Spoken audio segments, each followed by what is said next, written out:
Mathrubhumi news impact. Palakkad ചാലിശ്ശേരിയിൽ അംഗനവാടിക്ക് ഭീഷണിയായ പഴയ കെട്ടിടം പൊളിച്ചു നീക്കി. മന്ത്രി എം ബി രാജേഷിന്റെ നിർദ്ദേശപ്രകാരമാണ് നടപടി. വി എസ് ഗോകുൽ വിവരങ്ങളുമായി ചേരുന്നുണ്ട്. രാവിലെ നമ്മൾ ഈ വാർത്ത നൽകുമ്പോൾ വളരെ ഇടറി വിഷമത്തോടു കൂടിയാണ് ആ അധ്യാപിക സംസാരിക്കുന്നുണ്ടായിരുന്നത്.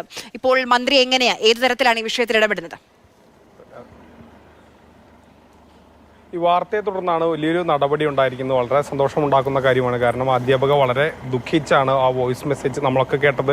വളരെ ദുഃഖിച്ച് കുട്ടികളോടൊന്നും അംഗനവാടിയിലെ കുട്ടികളോടൊന്നും ഇങ്ങോട്ട് വരേണ്ട എന്നുള്ളത് പറഞ്ഞു. കാരണം വഴിയിലൊരു പഴയ കെട്ടിടമുണ്ട്, അത് ഏത് സമയവും നിലം പൊത്താം.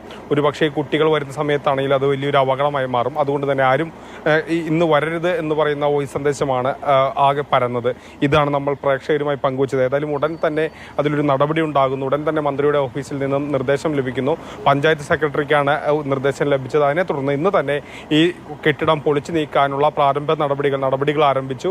ഉടൻ തന്നെ അത് പൂർണ്ണമായും ആ കെട്ടിടം ഇന്ന് തന്നെ അല്ലെങ്കിൽ നാളെ ഉച്ചയോടുകൂടി തന്നെ പൂർണ്ണമായും പൊളിച്ചു നീക്കും. അതിൻ്റെ പണികൾ ആരംഭിച്ചു എന്നുള്ളതാണ് വളരെ സന്തോഷമുണ്ടാക്കുന്ന ഒരു കാര്യം കൂടിയാണ്. കാരണം ആ കുട്ടികൾക്കൊക്കെ തന്നെ അവരെ ഭയപ്പെടുത്തിയിരുന്ന ഒരു കാര്യമാണ് അതോടുകൂടി ഇല്ലാതെയാകുന്നത്. ആ ടീച്ചർക്കും ഇനി ധൈര്യമായി തന്നെ കുട്ടികളോട് വരാൻ പറയാം എന്നുള്ളത് വളരെ ആശ്വാസമുള്ള കാര്യമാണ്.